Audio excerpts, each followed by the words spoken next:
Atheism کا جو فتنہ ہے، دہریت کا اور خدا کے منکر ہونے کا اور ریلیجن سے برگشتہ ہونے کا، یہ بیسیکلی ریونج ہے کرسچینٹی کے فرسودہ عقائد کا، اور اسی کو میں نے ایڈریس کیا ہے مسئلہ نمبر 83B میں،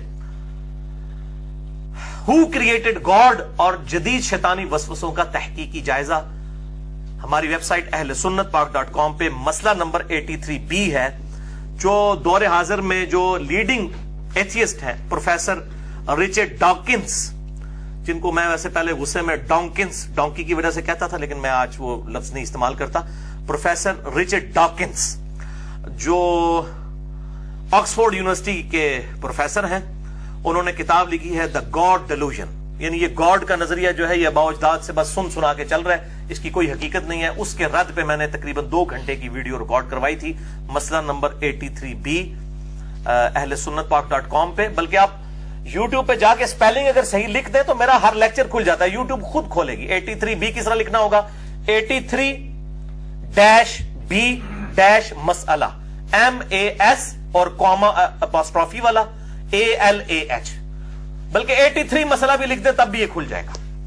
تو یہ بڑا آسان طریقہ ہے، ویب سائٹ پہ بھی جانے کی ضرورت نہیں، یوٹیوب میں لکھیں خود بخود کھل جائے گا۔ تو میں نے رچرڈ ڈاکنس کی جو کتاب ہے دا گاڈ ڈیلوژن، اس میں جو اس کی صحیح باتیں تھی اس کو ایکسپٹ کیا ہے، اور جو غلط باتیں تھیں میں نے ان کا جواب دیا الحمدللہ، علمی طریقے سے، کوئی گالی گلوچ والا معاملہ اس میں نے نہیں کیا۔ اب آ جائیے میرے بھائیو، فتنہ جس کو میں نے ڈسکس کرنا تھا، آج کل کے کچھ نیو مرتدین ہیں جو مرتد ہوئے ہیں۔ ایک گورا مرتد ہوا، 16 سال کے بعد اسلام چھوڑا، اور اس نے بھی بس وہ جس کو کہتے ہیں نا مرغے کی ٹانگ پکڑ لینا، ایک مسئلے کو پکڑنا اس کو گھسیٹنا، یہ مسئلہ اس نے پہلے اٹھایا۔ اس کے بعد یہ بھینسا پیج والے جو فیس بک کے اوپر چلا رہے ہیں معاملات، انہوں نے اس کو جو ہے وہ ہوا دینی شروع کی۔ سیدہ صفیہ بنت حویی بن اخطب رضی اللہ تعالی عنہا وسلام اللہ علیہا، ام المؤمنین کے نکاح کے حوالے سے جو آپ صلی اللہ علیہ وآلہ وسلم کے عقد میں آئیں، تو ان کا یہ پوائنٹ آف ویو ہے۔ ویسے تو باتیں کئی ہیں، لیکن میں جو کسی کو جھوٹا ثابت کرنے کے لیے جو مین پوائنٹ آف ویو ہے وہ ایڈریس کر دیا جائے، باقی ساری چیزیں ضمنی ہو جاتی ہیں، ورنہ 1-1.5 گھنٹہ لگ جائے گا، میں ان چیزوں کو سکپ کر رہا ہوں۔ ان کا پوائنٹ آف ویو یہ ہے کہ آپ صلی اللہ علیہ وآلہ وسلم نے سیدہ صفیہ بنت حویی رضی اللہ تعالی عنہا کے ساتھ نکاح کیا، اس حال میں کہ چونکہ وہ یہودیہ تھیں، ان کے نئی شادی ہوئی تھی، بخاری مسلم میں آتا ہے، میں حدیث کے نمبر بھی بتا دیتا ہوں، اور غزوہ خیبر کے دوران ان کا جو شوہر تھا وہ قتل ہو گیا، اور یہ لونڈی بن کے، جنگی قیدی بن کے آئیں، اور آپ صلی اللہ علیہ وآلہ وسلم نے ان کو آزاد کر کے، ان کی آزادی، ان کا حق مہر جو ہے وہ رکھا گیا، اور ان کے ساتھ نکاح فرما لیا۔ ان کا مین اعتراض اس میں یہ ہے کہ آپ صلی اللہ علیہ وآلہ وسلم نے نعوذ باللہ من ذالک قرآنی حکم کو توڑا ہے۔ قرآن میں تو آیا ہے کہ جن عورتوں کے شوہر فوت ہو جائیں یا جو طلاق یافتہ عورتیں ہیں وہ بھی، ان کی جب تک عدت نہ گزرے، جو خاص اسپیسیفک پیریڈ آف ٹائم ہے جس کے اندر دوسرا نکاح نہیں کیا جا سکتا، تو وہ عورت دوسرا نکاح نہیں کر سکتی۔ تو آپ صلی اللہ علیہ وآلہ وسلم نے وہ عدت کی مدت گزارے بغیر کیوں دوسرا نکاح کر لیا ان کے ساتھ، یعنی پہلا شوہر تو ان کا قتل ہو گیا تھا، اور اگر وہ آپ کہتے ہو کہ یہ آپ کے نبی کے لیے خاص ہے، تو جب آپ کا نبی خود قرآن پہ عمل نہیں کر رہا تو وہ دوسروں کو کیسے کہے گا کہ قرآن پہ عمل کرے؟ وَلِعَوْذُ بِاللَّهِ تعالی۔ اعتراض بڑا جینون ہے، لیکن جب میں جواب دوں گا تو آپ کو پتا چلے گا کہ بالکل جھوٹا اعتراض ہے آپ صلی اللہ علیہ وآلہ وسلم کی مبارک ذات کے اوپر۔ اب میں اس کو سٹیپ وائز کلیئر کروں گا تاکہ آپ کو بات سمجھ آ جائے۔ ظاہر ہے اس میں کئی لوگ ایسے بھی ہوں گے جن کو بات سمجھانے کے لیے تھوڑی سی ڈیپتھ میں جانا ضروری ہے۔ پہلے تو اصولی بات سمجھ لیں ہمارے محبوب صلی اللہ علیہ وآلہ وسلم کے حوالے سے۔ ہمارے محبوب صلی اللہ علیہ وآلہ وسلم کی شخصیت وہ ہے جس پہ کوئی 1 یا 2 کیمرے فٹ نہیں تھے، ہزاروں کیمرے فٹ تھے ہمارے نبی صلی اللہ علیہ وآلہ وسلم کی مبارک ذات پہ، صحابہ کرام علیہم رضوان کی شکل میں، جو سفر و حضر میں ہر وقت آپ کو کلوزلی واچ کرتے تھے۔ آپ کی کئی بیویاں جو آپ صلی اللہ علیہ وسلم کی خلوت کی ساتھی تھیں، آپ صلی اللہ علیہ وآلہ وسلم کی وفات کے بعد کتنے سال تک زندہ رہیں؟ سیدہ ام سلمہ آپ صلی اللہ علیہ وسلم کی وفات کے بعد کم از کم 53 سال تک زندہ رہیں، واقعہ کربلا کے بعد بھی 64 ہجری میں وہ فوت ہوئی۔ سیدہ عائشہ سب سے لاڈلی بیوی وہ آپ صلی اللہ علیہ وسلم کی وفات کے بعد 47 سال تک زندہ رہی، 58 ہجری کے اندر فوت ہوئی۔ بیوی سے زیادہ انسان کے کوئی کلوز نہیں ہوتا۔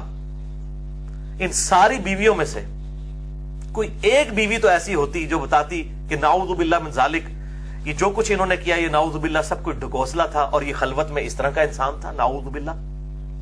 کوئی صحابی جو شروع سے آپ کے ساتھ اٹیچ ہو اور آپ کی وفات تک اٹیچ رہا ہو، ان میں سے کوئی بندہ مرتد ہو جاتا، مرتد ہوئے وہ بالکل فتح مکہ پہ معافی مانگ کے مسلمان جو اس وقت دنیاوی لالچ میں آئے تھے وہ مرتد ہوئے، واقعی کہ یہ صاحب مرتد ہوئے، لیکن وہ اور لوگ ہیں۔ وہ میرا مسئلہ نمبر 96 ریکارڈ ہے، عظمت صحابہ، رد المنافقین اور سنی شیعہ کے اختلاف کا تحقیقی جائزہ، جسے شوق ہو اہل سنت پاک.com ہماری ویب سائٹ پہ دیکھ سکتا ہے، وہ الگ معاملہ ہے۔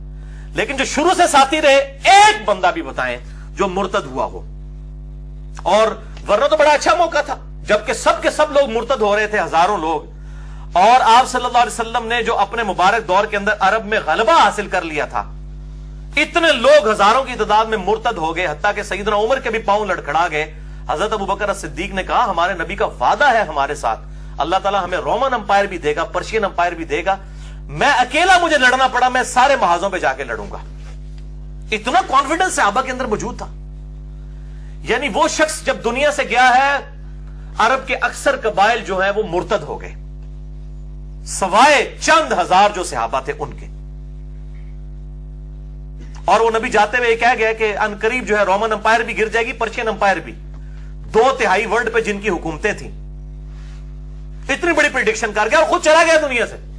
پوائنٹ ٹو بی نوٹڈ، دنیا میں جتنے بڑے بڑے حکمران آئے نا، سکندر اعظم آیا یا چنگیز خان آیا، ان کی زندگیوں میں انقلاب آئے ہوئے ہیں۔ یہ ہے ایک مذہبی لیڈر کا فرق اور ایک سیاسی لیڈر کا فرق۔ آپ صلی اللہ علیہ وسلم بیک وقت مذہبی لیڈر بھی تھے، سیاسی لیڈر بھی تھے۔ آپ کی زندگی میں اگر عروج آ جاتا تو لوگ کہتے ہیں پہلے بھی کتنے عروج آئے ہیں یار، یہ بھی ایک بڑا جنگجو تھا جس نے عرب کو ایک جھنڈے کے تلے جمع کر کے تو جو ہے 2 سپر پاور الٹ دی، یہ کون سا بڑا مسئلہ تھا؟ عربوں کے اندر 2 کمزوریاں تھیں، ایک تو وہ علمی اعتبار سے جاہل تھے، اور دوسرا طوائف الملوکی تھی ان کے اندر، یعنی کہ ہر قبیلہ دوسرے کے ساتھ لڑتا تھا، ہر قبیلہ دوسرے کے ساتھ لڑتا تھا، آپس میں لڑتے مرتے رہتے تھے۔ یہ اللہ نے 2 کمزوریاں ان کی دور کر دی، اور ان کی جو ایک خوبی تھی کہ جب وہ کسی بات کو قبول کرتے تھے تو اس کے لیے جان بھی دینے کے لیے تیار ہو جاتے تھے۔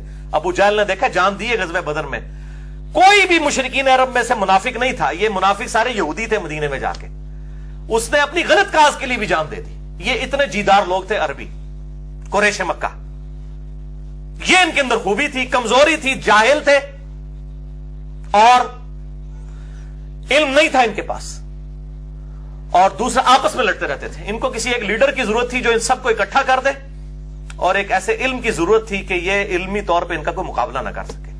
اللہ نے لیڈر دیا تو نبی دیا، امام الانبیاء دیا، خاتم النبیین دیا صلی اللہ علیہ وآلہ وسلم، صلاۃ تسلیما کثیرا کثیرا، اور علم دیا قرآن کی شکل میں ان کی اپنی زبان میں۔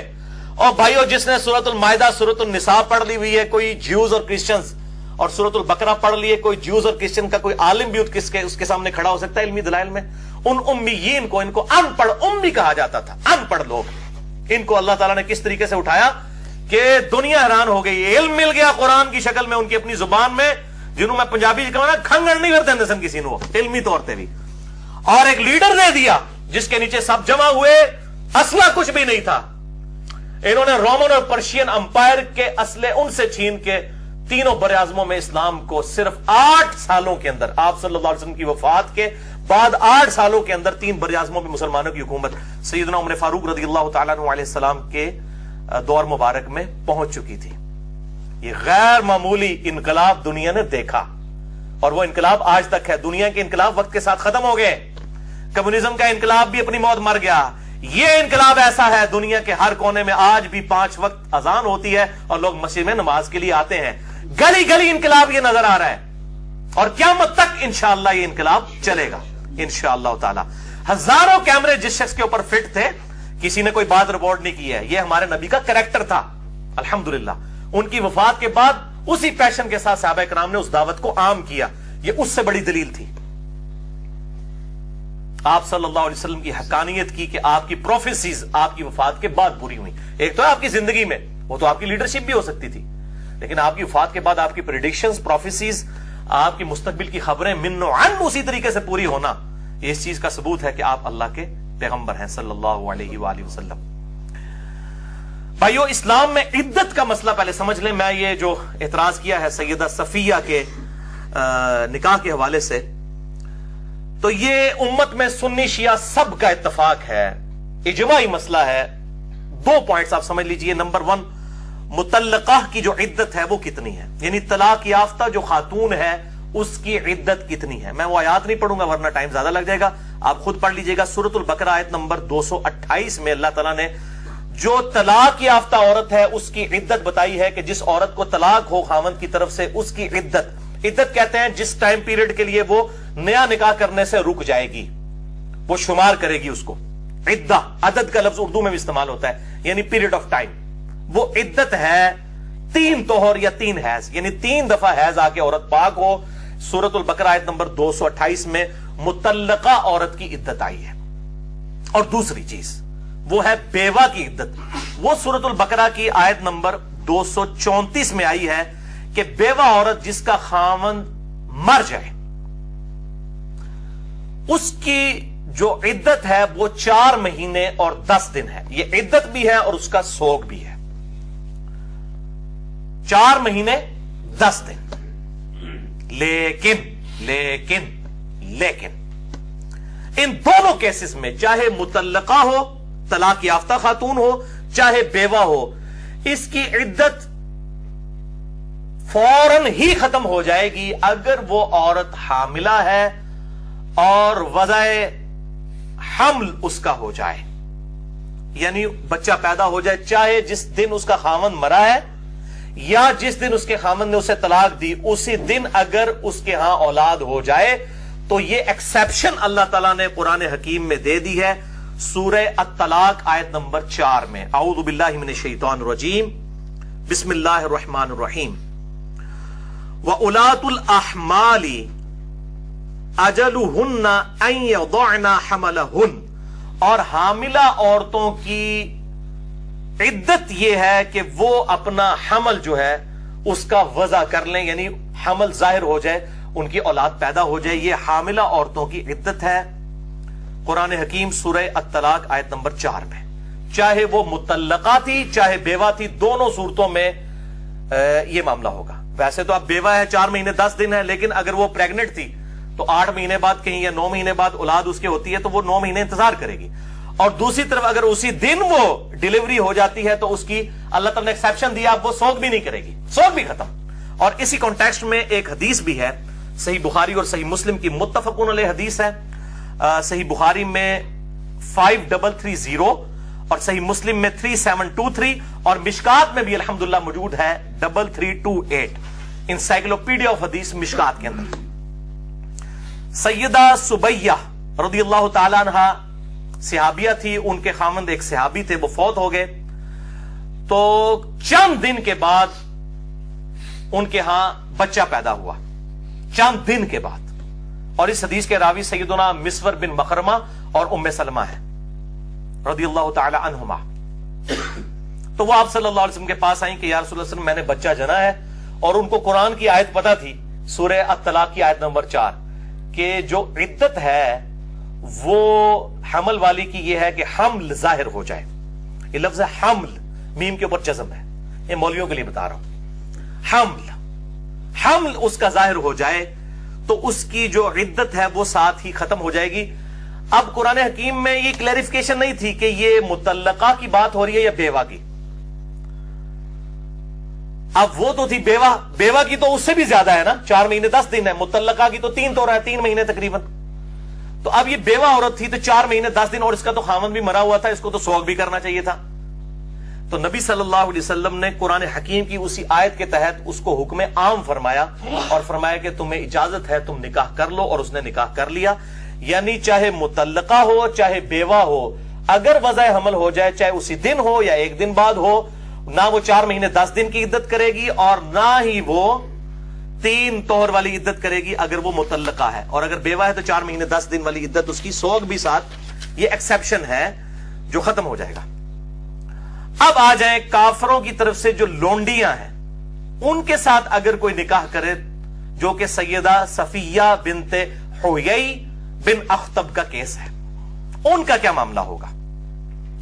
اب لونڈیوں کا جو ایشو ہے میرے بھائیوں، اس پہ گھنٹوں بولا جا سکتا ہے، لیکن میں نے پہلے بھی ایک میرا کلپ بھی چڑھا ہوا ہے، پولیٹیکل سسٹم آف اسلام پہ 2 کتابیں ہیں، اور دونوں ہی مولانا مودودی رحمہ اللہ تعالی نے لکھی ہیں، الجہاد فی الاسلام اور خلافت و ملوکیت، یہ 2 کتابیں، اور الجہاد فی الاسلام میں انہوں نے ان لونڈیوں کا جو معاملہ ہے، اور اس طریقے سے صحابہ کرام پرشین امپائر اور رومن امپائر پہ کیوں چڑھ دوڑے تلوار کے زور کے اوپر، ان سارے ایشوز پہ جو کافروں کے اعتراضات تھے، کافروں کی کتابوں سے، ہندوؤں کی وید جو تھی ان سے، اور اس طریقے سے اولڈ ٹیسٹمنٹ نیو ٹیسٹمنٹ سے حوالے دیے، جتنے آج ڈاکٹر ذاکر نائک احمد دیدار صاحب جتنے حوالے پیش کر رہے ہیں نا، یہ 1925 میں جو کتاب مولانا مودودی کی چھپی تھی، جس پہ ڈاکٹر اقبال شاعر مشرق نے تقریض لگائی تھی، اور اس وقت صرف 22 سال عمر تھی مولانا مودودی کی، اور انہوں نے کہا تھا کہ یہ شخص مسلمانوں کو لیڈ کرے گا، الجہاد فی الاسلام، تقریباً 500 صفحوں کی وہ کتاب ہے، اور وہ پوری دنیا میں اس کے ساتھ اور کوئی کتاب پروڈیوس نہیں کی گئی، یہ لونڈیوں کا سارا ایشو اس میں انہوں نے ریزالو کیا ہے، میں صرف وہ کتاب ریفر کر رہا ہوں۔ بال یہاں پہ میں حدیث بتا دوں کہ لونڈیوں کی جو عدت کتنی ہے۔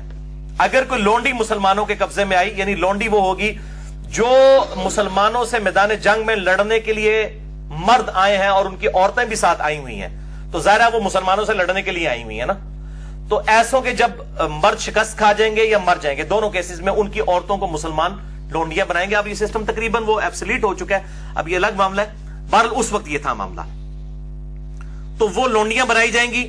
اب ظاہر ہے جب لونڈیاں بنائی جائیں گی تو مسلمان ان کے ساتھ بغیر نکاح کے بھی صحبت کر سکتے ہیں، اور ترغیب دلائی گئی، بخاری و مسلم کی متفق علیہ حدیث ہے، جو لونڈی کو آزاد کر کے نکاح کر لے اللہ تعالیٰ اسے ڈبل اجر عطا فرمائے گا، ترغیب دلائی گئی۔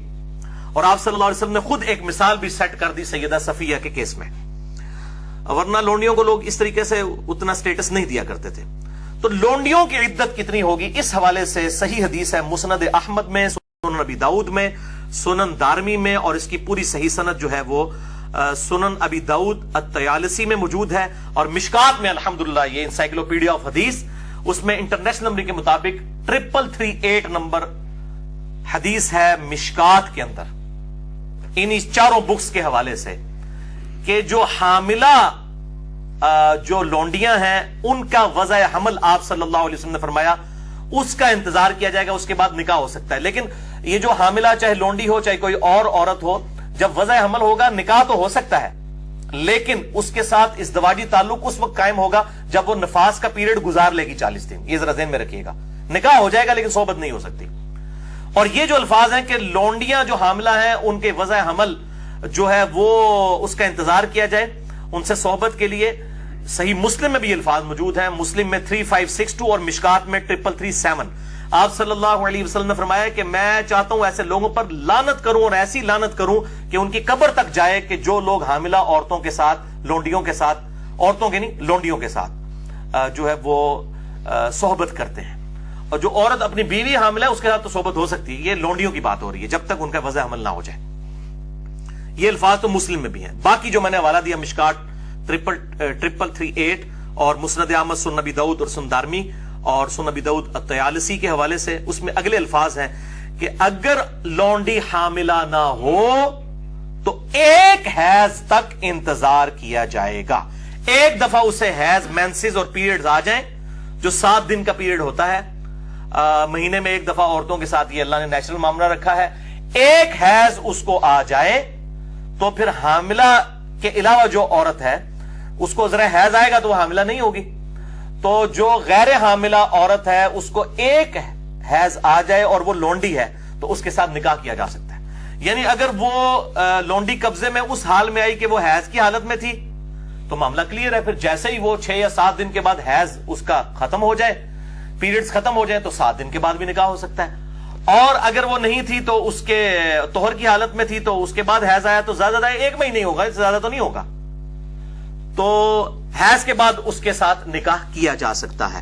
اور یہی سیدہ صفیہ کے کیس میں ہوا۔ اس کے لیے جو ٹرم استعمال ہوئی ہے احادیث میں وہ ہے استبراء، تو میرے بھائیو اسے شریعت کی ٹرم کے اندر اس کے لیے ایک ٹرم استعمال ہوتی ہے جو عورتیں حاملہ نہیں ہیں اور وہ لونڈیاں ہیں، غیر حاملہ لونڈیاں، ان کے لیے ایک ٹرم استعمال ہوتی ہے استبراء رحم. یہ لفظ ہے رحم، یوٹرس.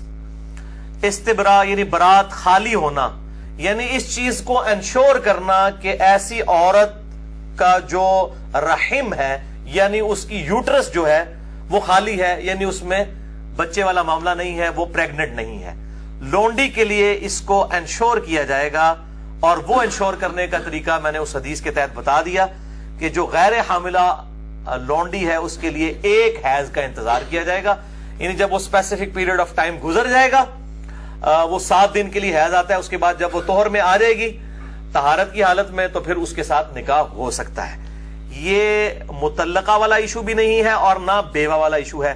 لہٰذا یہ جو آپ صلی اللہ علیہ وآلہ وسلم کے اوپر ایلیگیشن لگائی گئی کہ آپ صلی اللہ علیہ وآلہ وسلم نے ایک بیوہ عورت کے ساتھ جس کا خاوند جو ہے وہ قتل ہو چکا تھا غزوہ خیبر میں، تو وہ یہ سمجھ رہے تھے کہ شاید اب چونکہ یہ بیوہ ہے تو 4 مہینے 10 دن اس کی عدت ہونی چاہیے، اس کے بعد آپ صلی اللہ علیہ وسلم نکاح کریں، تو وہ بیوہ اس حکم میں داخل ہی نہیں ہے. وہ ہے لونڈی، اور وہ ہے جنگی لونڈی جو جنگ کرنے کے لیے اللہ کے نبی کے خلاف آئی ہوئی ہے، اور اس دوران وہ قید ہو کر آپ صلی اللہ علیہ وآلہ وسلم کے پاس آئی ہیں. تو ان کا جو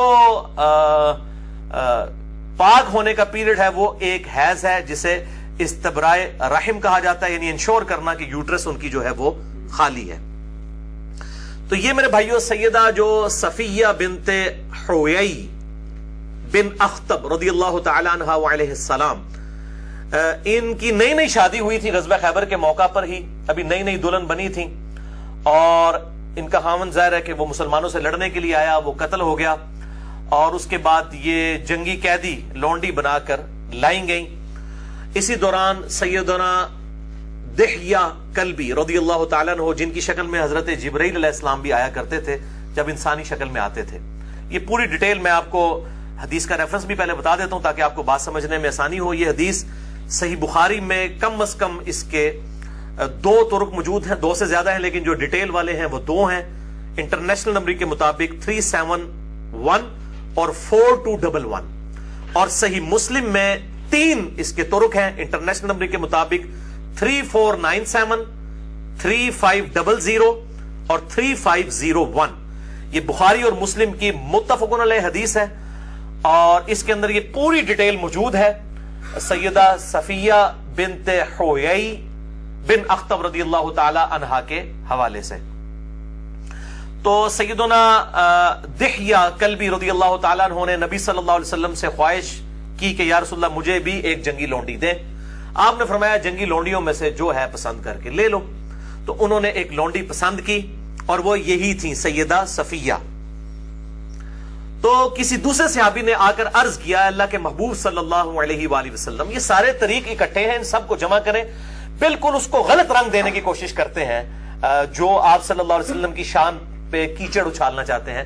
اس میں الفاظ ہیں، وہ صحابی نے مشورہ دیا یا رسول اللہ صلی اللہ علیہ وآلہ وسلم، اس طرح ایک اعلی خاندان کی عورت ہے جو بنو قریظہ اور بنو نذیر، عربی میں نذیر کہتے ہیں، دواد ہے، اس کا جو سردار ہے وہ اس کی بیٹی ہے صفیہ بنت حویی. تو یہ آپ نے اس صحابی کو دے دی ہے دحیہ کو، یہ تو اس قابل ہے کہ آپ اسے اپنی لونڈی بنا لیں.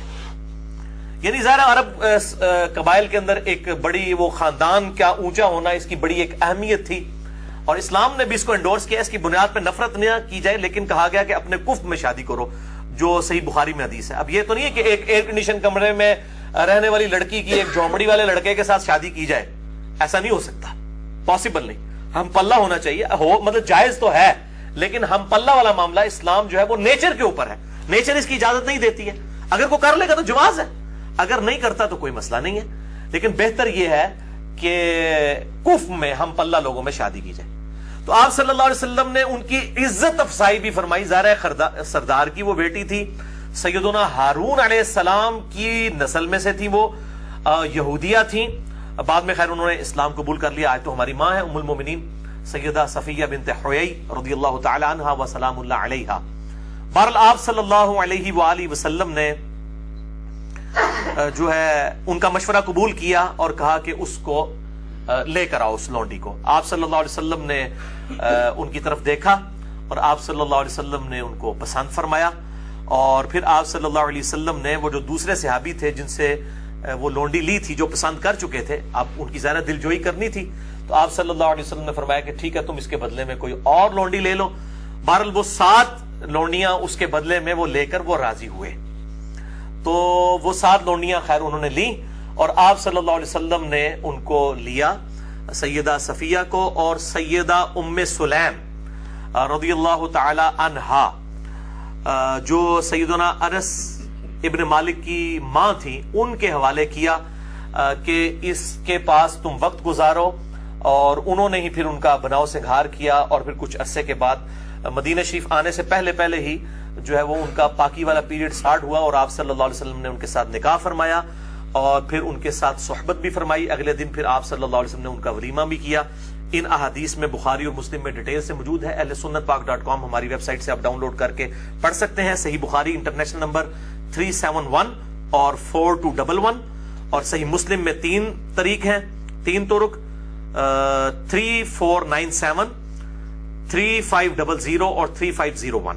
اس میں یہ پوری ڈیٹیل موجود ہے. بہرحال جو اعتراض ان کا تھا کہ جی بغیر عدت کے آپ صلی اللہ علیہ وسلم نے قرآن کے حکم کی نعوذ باللہ مخالفت کی اور نکاح فرما لیا, تو بھائیو لونڈی کی عدت جو ہے وہ 4 مہینے 10 دن نہیں ہے, چاہے وہ مطلقہ ہو چاہے بیوہ ہو, اس کی عدت جو ہے وہ ایک حیض ہے. اس کے بعد وہ پاک ہو جائے گی, چاہے وہ اس وقت بھی حیض کی حالت میں تھی تو وہ اگر اس کا آخری دن چل رہا تھا تو اگلے دن پاک ہو جائے گی, اور اگر نہیں آیا تھا تو 1 مہینے کے اندر تو ایک دفعہ آئے گا اور 1 مہینے کے اندر تو پاک ہو ہی جائے گی. باقی یہ ڈیٹیل پھر ظاہر صحابہ اس لیول پہ تو چیزیں رپورٹ نہیں کرتے نا, کیونکہ وہ ماں تھی, کوئی اپنی ماں کے بارے میں یہ بات نہیں کرے گا.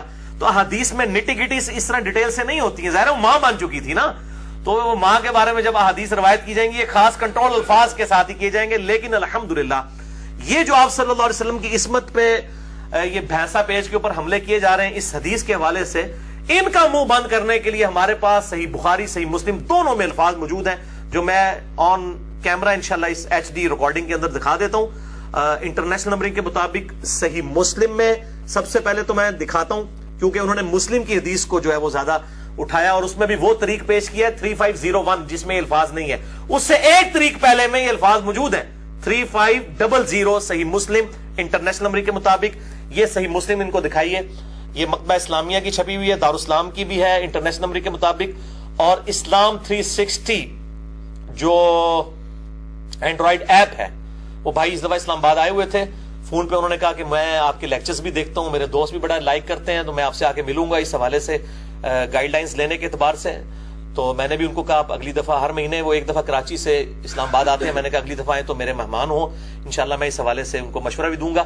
اس میں بھی یہ انٹرنیشنل نمبرنگ کے مطابق اسلام 360 پہ اب آ چکی ہے ہمارے بھائیوں کے مشورے کے بعد, پہلے وہ انٹرنیشنل نمبرنگ پہ نہیں تھی. اس میں 3500 انہوں نے شیئر کروائی ہوئی ہے بھینسا پیج کے اوپر اور باقی پیجز کے اوپر, جبکہ اس کے اندر اس سے ایک نمبر پہلے 3500 حدیث وہ میں آپ کو دکھا دیتا ہوں. یہ ذرا دکھائیے جی ان کو, یہ میں نے انڈر لائن کیے ہوئے ہیں الفاظ ریڈ کلر میں. یہ عربی بھی اس کی دکھا دیں اور اس کی اردو ترجمہ بھی ساتھ ہوا ہے جس میں بالکل واضح الفاظ موجود ہیں کہ سیدہ ام سلیم کے حوالے کر دیا گیا سیدہ صفیہ کو تاکہ وہ اپنی عدت ان کے پاس گزاریں.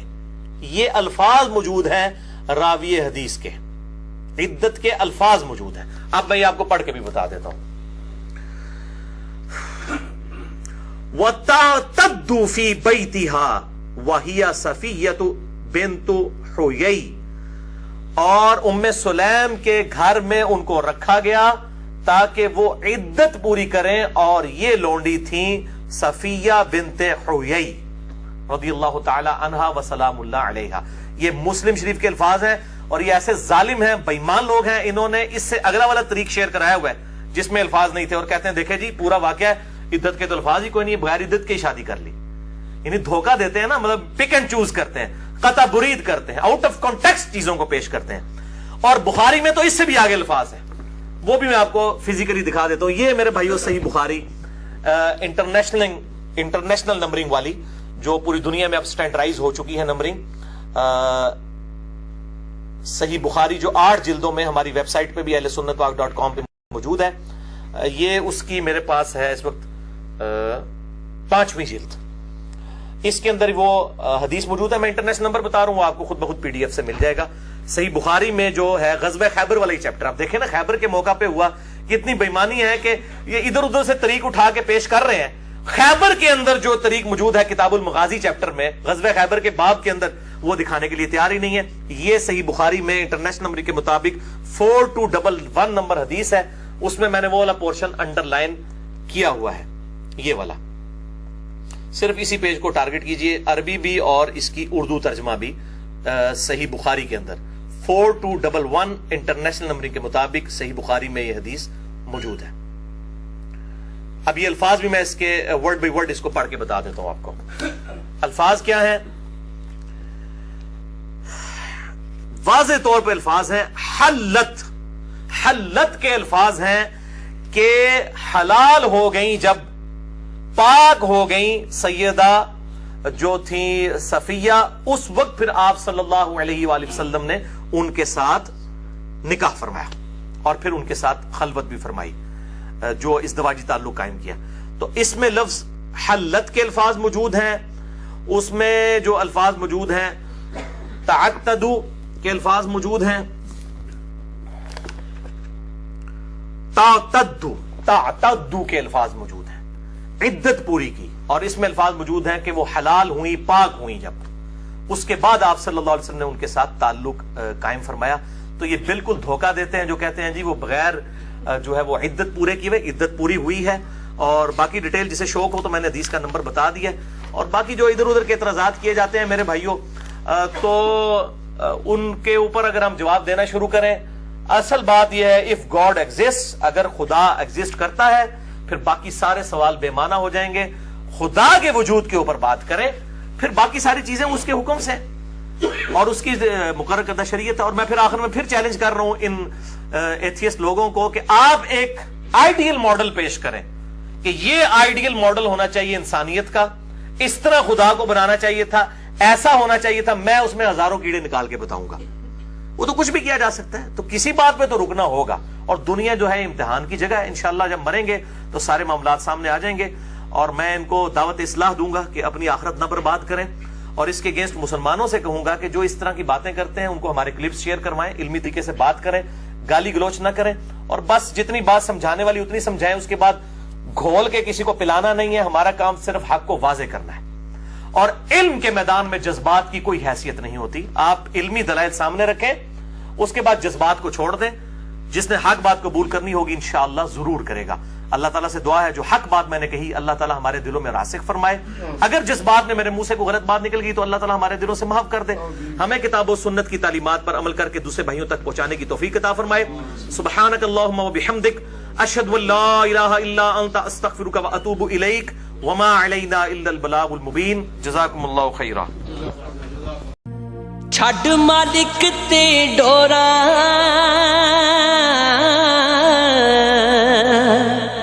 چھڈ مالک تے ڈورا, تو کیوں ڈولدا ایں. ایک رستہ بند ہوندا, چار رب کھولدا ایں. ایک رستہ بند ہوندا, چار رب کھولدا اے. چھڈ مالک تے ڈوراں,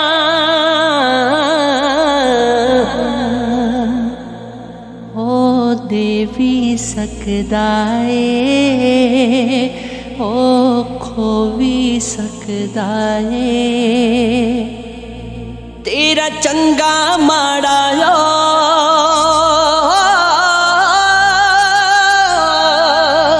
تیرا چنگا ماڑا لو, تکڑی وچ تولدا اے. ایک رستہ بند ہوندا, ਚਾਰ ਰੱਬ ਖੋਲਦਾ ਏ ਰੇ ਇੱਕ ਰਸਤਾ ਬੰਦ ਹੁੰਦਾ ਏ ਚਾਰ ਰੱਬ